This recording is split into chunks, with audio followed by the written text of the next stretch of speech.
So, how's it going, Thor? How are you doing today? Just to get a little warmed up. I'm alright, man. I'm good. Yeah? I got my coffee. You got your coffee. To wake up. I got my cider to loosen me up. to bring you down. So this is kind of like, now it's going to be... uppers and downers. It's going to level you out.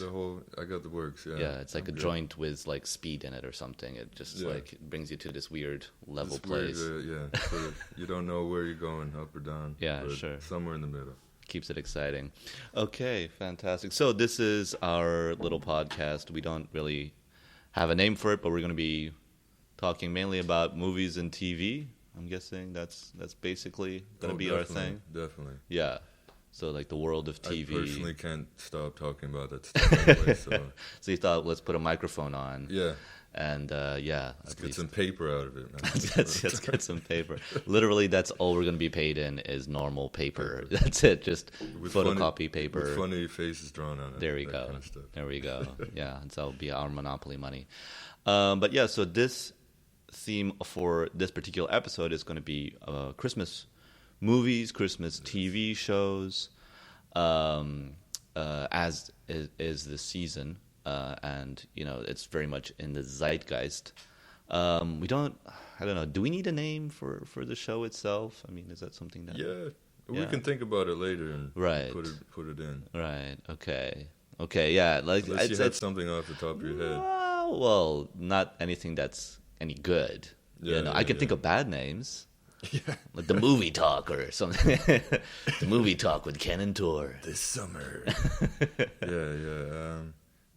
Maybe we can discuss that another time, maybe. Yeah, although now that I've said movie talk, it probably just stick as that for all eternity. No, it's fine. But I just kind of picture like old generic guys sitting around in, Christmas sweaters when you... Yeah. What was that guy's name? The guy that used to do, the film show. Barry Norman. No, was it Barry Norman? Yeah. It makes me think of that. Yeah, definitely.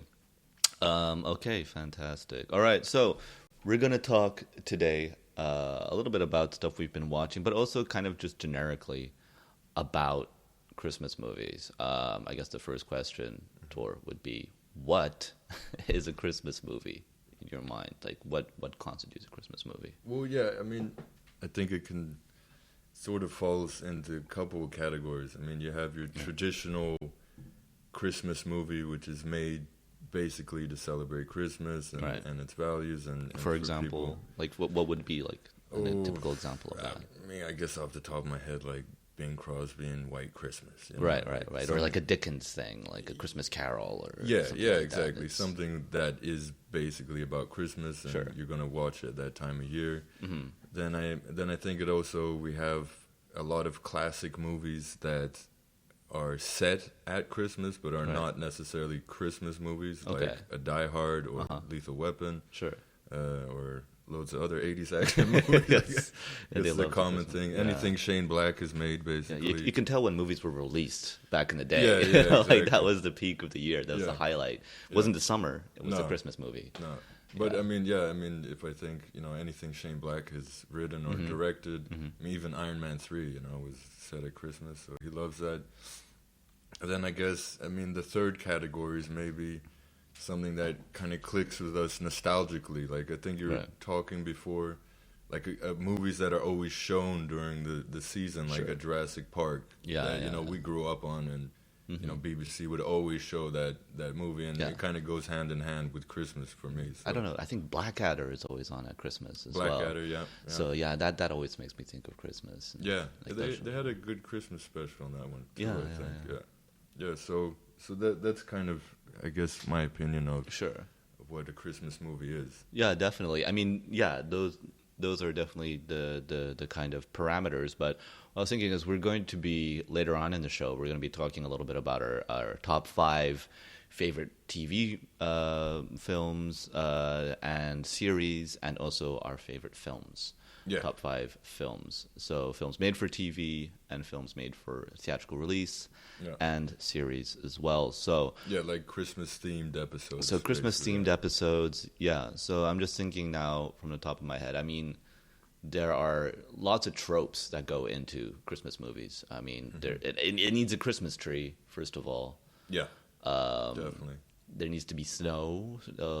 there can be snow, but I'm saying it could be a trope. It doesn't not necessarily a fast and fixed rule. I could think of Christmas movies that don't have snow in it, but it adds to it, I suppose. Sure, but that's our kind of Dickensian image of it. That's the Christmas Carol story, right? Which was just in that novel, and there hasn't been any white Christmases. I think I was seeing on QI the other day that statistically it's more likely to have snow at Easter than at Christmas in the UK. Yeah. So it's that image that we have. There needs to be some kind of gift giving. Of course, that always goes along with that. It's your gift, motherfucker. Yeah, I mean that was that cut line from Die Hard. Yeah. Merry Christmas. Yeah. But I think beyond those obvious kind of imagery, there is always this theme of like family and friendship and belief and hope. Yeah, I mean, I think there's the running theme of kind of the idea behind it is you put sort of ironically superficial ideas aside, and it's about getting together as family, putting differences aside, and not and kind of getting something out of giving without needing it back. Right. Although, right. I mean... But it's part of the machine. Actual Christmas is all about buying shit. Yeah, so it's a bit hypocritical. It is. But, I mean, for me, Christmas is special. I always make sure I see family. And, our family spread out all over the place. So it's the one chance I really get to see them, Sure. And, but yeah. But yeah, no, I don't know. I just thinking about it now, it also seems that there is a big theme of the underdog in Christmas movies. It's the one person that nobody believed in. Yeah. Rising to the top. Yeah. Figuratively, So yeah, I think, that again is a very Dickensian thing, but yeah, that definitely becomes part of it. And music. I mean, that's it. You need those fucking bells. Yeah, jingling. Anything with bells, anything composed by Danny Elfman. Yeah, I was gonna say, like, just automatically when I see snow, there's a that Danny Elfman theme comes in just automatically in my brain. Yeah, absolutely. I watched Scrooged. Yeah, recently, and that theme's by Danny Elfman. Oh yeah, that's right. Yeah, I was listening to it. I was going, this is very Elfman-like. Yeah, Elfman-y. And, he's got elf in his name, I guess. I don't know whether that helps. Hey, one thing I noted, because I was looking up credits on The Nightmare Before Christmas. Yeah. Obviously he did the music. Sure. But he also voiced and sang for Jack Skellington. Oh, really? That was him? Yeah, it was okay, Elfman, cool. Yeah. Because he used to be a singer in the Oingo Boingos. Yes. I'm a big fan, yes. Yeah, okay, yes. Yeah. And I like his movie, which nobody else likes. It's Forbidden Zone. He directed a movie? It was his brother, I think, but he was in it and did all the songs, and he performed songs, like acted them out, he was on screen. Cool. I think he was like the devil or something like that. But it has Hervé Villechaize. Oh, really? Yeah. And it's like this crazy 90s black and white surrealist movie, which people don't really like. But I kind of have a soft spot for it. Yeah, maybe if I was on some drugs, I could enjoy that movie. Yeah. Well, it's hard not to like her. Not sure. Well, we'll see. The movie is a drug in itself. Yeah.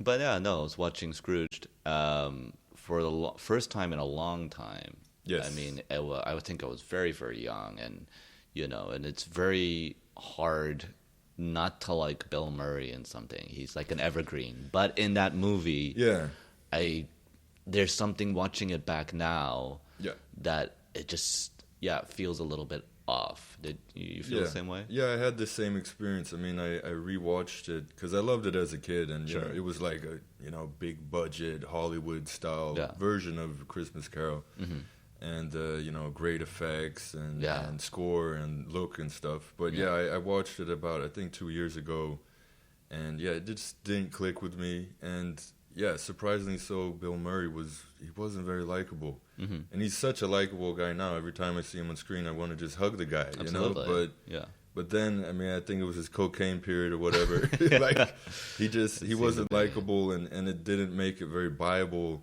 when he switched to being a nice guy. Yeah, definitely. It was too extreme. It was so one note. Yeah. As the kind of evil Scrooge character. And then he was good at it. You know, he was good. He was good. But I just didn't like him. But it didn't go anywhere. Yeah. And like he'd be presented with, the Ghost of Christmas Past and all this kind of thing, and he'd be like, "Oh wow, that really gets to my heart." And it's like, I don't really buy it. I'm not digging it. Yeah. No, I don't buy it. It was, it felt a little bit forced. But to go back what you're saying about the effects, fucking fantastic, incredible practical effects. Incredible. Yeah, we don't get movies like that anymore. Yeah, I mean, they added another level onto that movie. Completely, It made it darker. It made it this kind of black humor that was, non-existent for the rest of the movie. I felt. All the fantastical elements I think really worked. Yeah, still. Absolutely. But a bit of a disappointment. Didn't date well. I didn't mind the taxi driver though. The guy. I forget which ghost he was. That's the guy from that singer from the what is that called? Oh yeah. He's a singer. He's like a famous singer or something in the 80s. Yeah. Yeah. Sorry, I just killed the whole momentum here. The Something Lips. He's from the Something Lips. The Something Lips. Yeah, the Flaming Lips or something like that. Oh, is it that guy from the Flaming Lips? Oh, right. Okay. I think so. Yeah. But yeah, no, I mean, it's a fun little movie in certain ways, but that last speech is just mind-numbing. Good Lord, it just goes on and on. And I was literally like curled up, like cringing from just how bad it was. And it was him. I mean, it's a spoiler for the movie, but who gives a shit? You all know what the story of Scrooge is. Yeah. But he's like there and in front of live TV doing this huge fucking speech about the nature of Christmas, and it just feels awful. Doesn't like some 80s tune. They start singing. They all start singing this 80s tune. Of course, the black lady is the first one to start singing. Oh, yeah. And by the way, that's something I noticed as well. Like in Scrooge, the thing you're looking forward to is that the Bob Cratchit character gets his whatever, gets his recognition. Yeah. In the movie, that doesn't really happen. No, I don't even remember who played him in Scrooge. No, it was a black woman. A single black woman with like 5 children. Oh yeah, or something like that. Yeah. And even that felt a little bit like, really, guys, like what is her ex-husband in jail or something as well? It's like it's hitting that kind of racial card a little hard there. What was that late 80s, early 99 or something like that? 89. Well, that movie, that was 80s. Yeah. I think it was late 80s. Yeah. Oh, well. So we got the 100 greatest Christmas movies according to nerve.com. Mm-hmm. We're just going to go through. Yeah, just mention any ones that you think are fairly interesting. Christmas with the Cranks. I've seen bits and pieces of that and wasn't that crazy about it. Oh, well, Hulk Hogan made one. Santa with Muscles, Wow.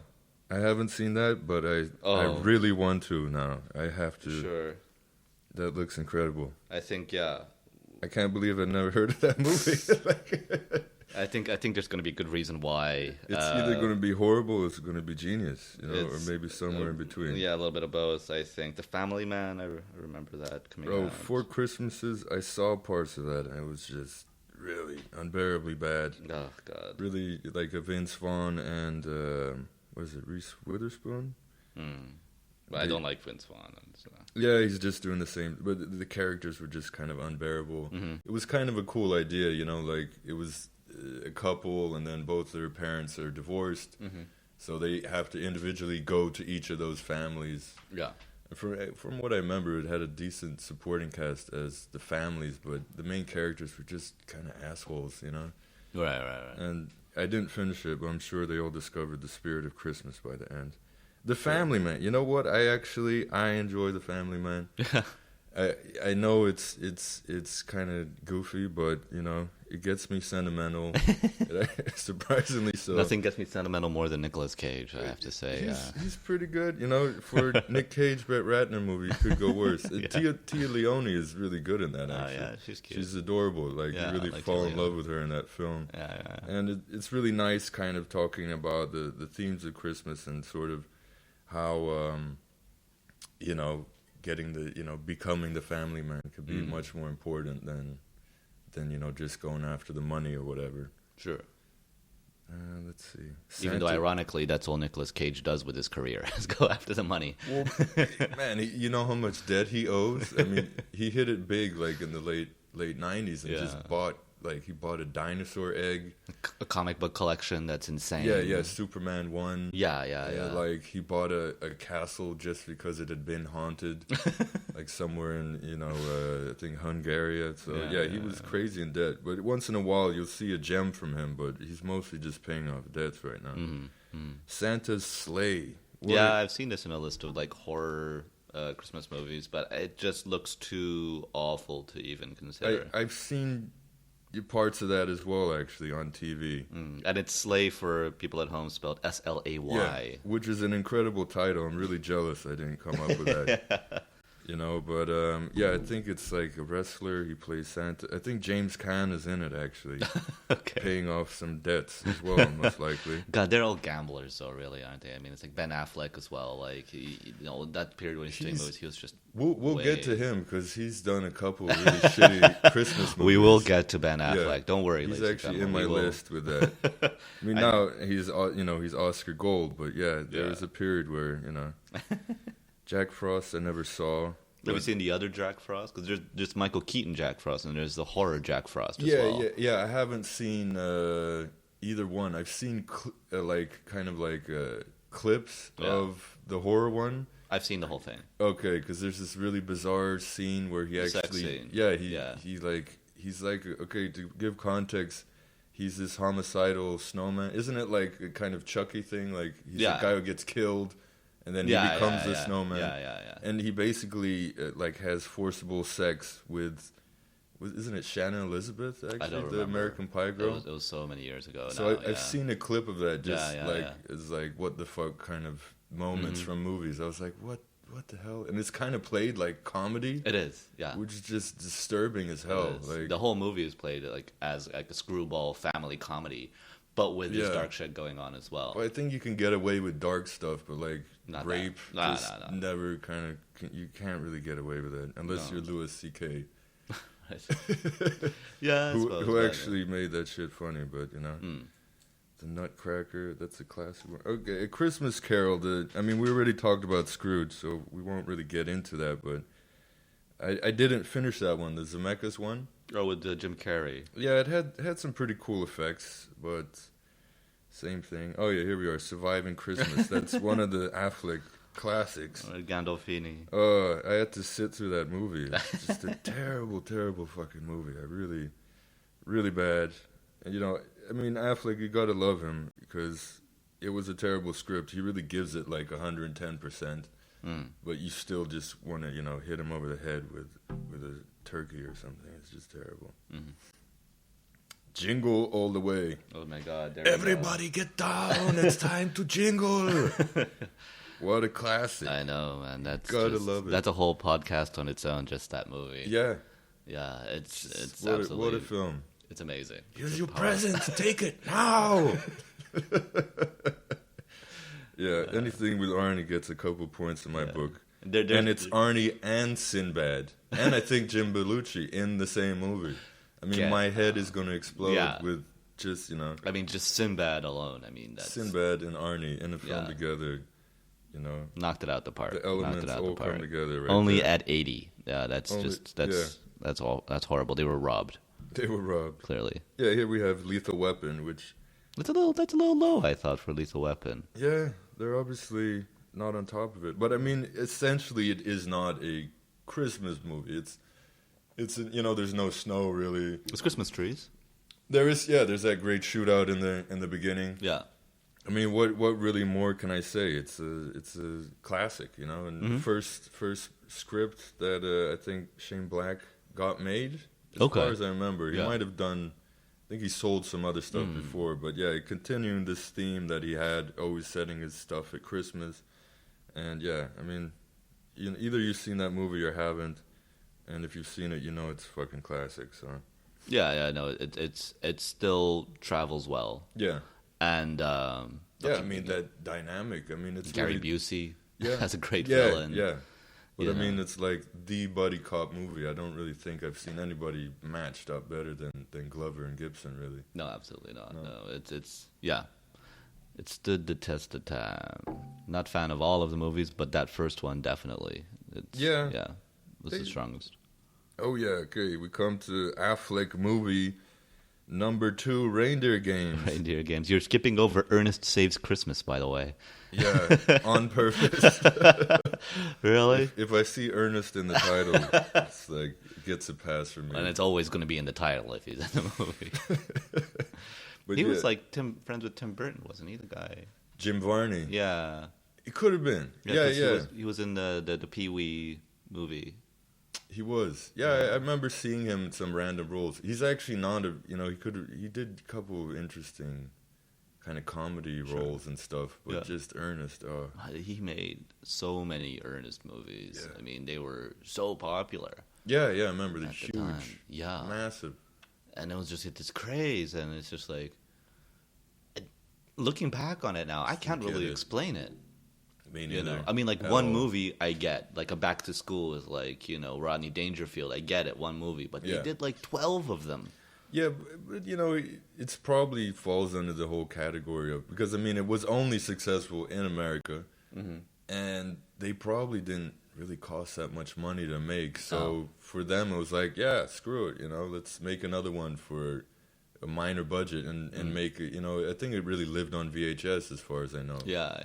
But it was also a kids movie, so very easy to sell, very easy to market. And Really, it was a kids movie? They were but they did a Halloween one. But what I'm saying is, Yeah, the Halloween one scared the crap out of me as a kid. That's the only one I really remember seeing. I thought that one was not the worst out of all the rest of them. But what I'm saying is, they are stupid kids movies, so they're very easy to market and sell. They don't have to rebrand it. They don't have to repackage it. It can just literally, as they did, put his name again in the title, and kids would buy it. Yeah, kids are like, it's Ernest, and they're like, okay, we'll just he's the movie. The movie isn't the movie. He's the movie. Completely.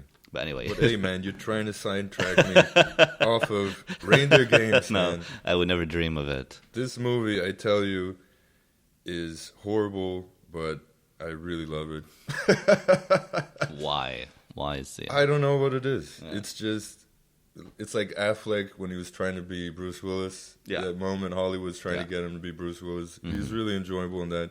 It has like a really cool supporting cast, like Danny Trejo, Gary Sinise, Donald Logue. I think a couple, Dennis Farina. Like it has a pretty cool supporting cast, big parts. Is Charlize Theron taking her clothes off, which is always a plus in any movie. Always a bonus, but it is a pretty enjoyable movie. I think. I mean, it's stupid, but it's a stupid kind of action movie. Until like the end, I just can't take the end because it was kind of during that period right after Usual Suspects, Sixth Sense, where it was like the reveal, the plot twist was a hot thing to do. And there's about fucking 3 plot twists in a row in the last 5 minutes of the movie, and you're just, and the first plot twist isn't good, and then you get another. You're just like, what? And that guy was alive the whole time. And he's the villain, and he's the son. That it was literally like it's like they didn't just slap you once; they slapped you 3 times. And you're like, and it just was pointless. You're just like, why can't? But yeah, it was the hot thing to do in that era, and whatever. But yeah, actually, it's a real guilty pleasure of mine, that movie. It's not a good movie, but you could go worse. They call it a hat in a hat. It's usually for joke writing. They use that expression. It's like a joke on top of a joke. Yeah. And, for that, it's just like a plot point on top of a plot point, and they don't quite say it. Looks weird. Yeah. It's like 2 hats on top of each other. I remember once I was watching, as a child, this brings to mind, I was watching an episode, I think it was The Man from U.N.C.L.E., and they were copying Mission Impossible. I don't know which side, but they had these rubber latex masks that they would wear to disguise themselves. Yeah, very Mission Impossible. Yeah, so kind of going undercover kind of thing, so taking this identity. And then it was the very end of this episode, and the guy he was kind of going undercover with this kind of evil corporation or whatever it was.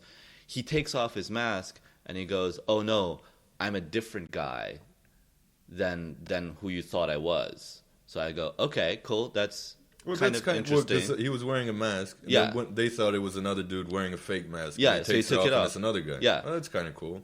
And then he takes off that mask. Oh, no. And it's the first face. It's the first face that he had, which is just his normal face. So he was wearing 3 masks for no reason. For no reason. For no fucking reason. Just so at that moment he could take one mask off and then take another mask off. Imagine how uncomfortable that would have been. And like, it would have looked awkward and bulky. It's like, why is your head so big? This huge face. Why is your head so big, man? That's genius. Wow. Yeah. I don't know if if that deserves a round of applause or. You have a face looks like Josh Brolin or something. You know? Yeah. Massive fucking face. It's like Ron Perlman's face on like Robert Vaughn's body or some shit. It's like 2/3 face. You know? Yeah. Oh wow. Yeah. Okay. Yeah. Here's the Santa Claus. Oh, the Tim Allen thing. Yeah. Ugh. Claus with an E, fucking cute. Yeah, literally, never that enjoyed was those movies. Really, that was the only thing that they must have pitched. It's Santa Claus with an E on the end, and somebody one day must have spelled it wrong. Yeah. Imagine if there was a clause where you. I mean, that is the entire fucking movie. No, but that's the whole twist, isn't it? It's like because he killed Santa, he actually fucking kills Santa. Let's not beat around the bush. I mean, Tim the Toolman Taylor kills Santa Claus. Yeah. And the clause says he has to be Santa. Indeed. I mean, I remember it made a lot of money at the time. Yeah. Home Improvement had just ended, so yeah. But it was very how many? I think they made 5 of those fucking things. Yeah. And just never really dug any of them. No, absolutely I'm sure kids enjoy them, but not very fun. No, I mean, I think it was community service for those those drug deals he smuggled back in his young days. Yeah. In the 80s. Yeah.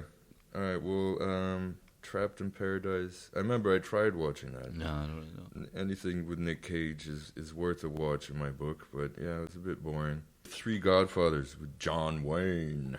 All right. Yeah, I love that flick. John Ford, John Wayne. Usually, there's not really any combination where that that resulted in a sucky movie. How is that a Christmas movie, by the way? It's like a Western take of the 3 Wise Men.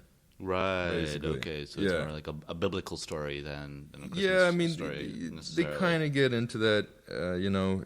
It's kind of, I guess you could say, it's the good, the bad, the ugly meets the Bible or something. It's a Western take on that, and it gets a little cheesy. I mean, out of Ford's and Wayne's collaboration, it's probably one of their lesser ones. Yeah, but still John Ford. Still a solid movie. Yeah, really a solid movie. I mean, I'm not a huge John Wayne fan, but his John Ford movies. Oh yeah, are The Searchers, right. that kind of stuff. Oh yeah.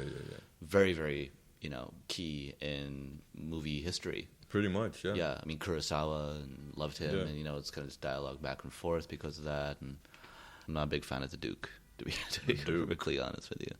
My mother actually met him. Yeah, I remember one you time. saying. Yeah. Okay. So no, but tell the story. Yeah. Yeah. My mother, her father was mayor in Seattle. I think something like that. Yeah. And was friends. How old was she at the time? I think she was around 6 years Okay. old or something. Yeah. And her father was a big sailor, and so was Wayne.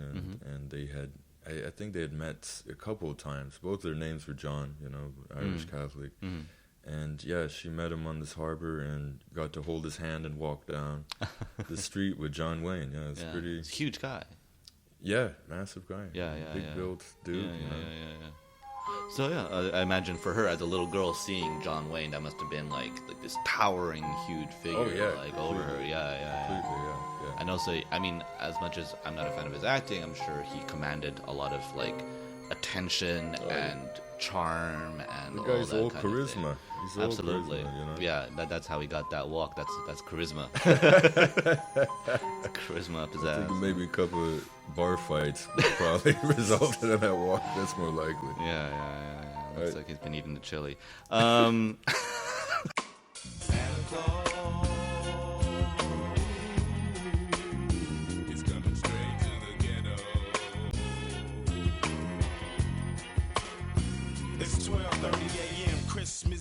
ride with the gangsters and thieves. Celebrated, posted up with eggnog, head up in my cup.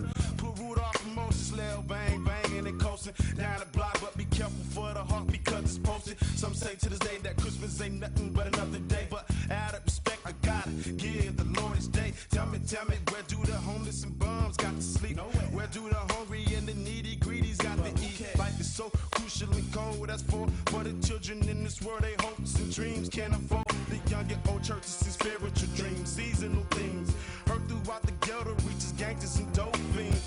Cause those who ain't able to get it, now can finally get it. Cause the ghetto Santa Claus will sprinkle the hood. Now we born and living to a new year, a better thing. Celebrate with some champagne.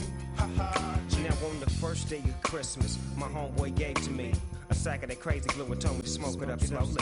Now on the second day of Christmas, my homeboy gave to me a fifth of hen dog and told me to take my mind off that weed. Now by the third day of Christmas, my big homeboy gave to me a whole lot of everything, and it wasn't nothing but game to me. Back then you woke up to the sound of I saw mama kissing Santa, made you reminisce on the old-fashioned Christmas days. Gifts miss a fat man jolly with joy, down your chimney with toys for little girls and boys. Pumped up, I jumped up before the sun peeked in and hoped to catch a Santa Claus creeping down my hall. Run to the window, put my eyes to the sky to see if I could see the sleigh that parlay and push the fat guy. I sigh, ain't no sign, but everything under this tree in my house is mine. My bike that, and this plastic 9 to do fine till next year come. I try to see the same thing, they got us brainwashed up. And when you find it ain't no Santa, Christmas still mean a lot.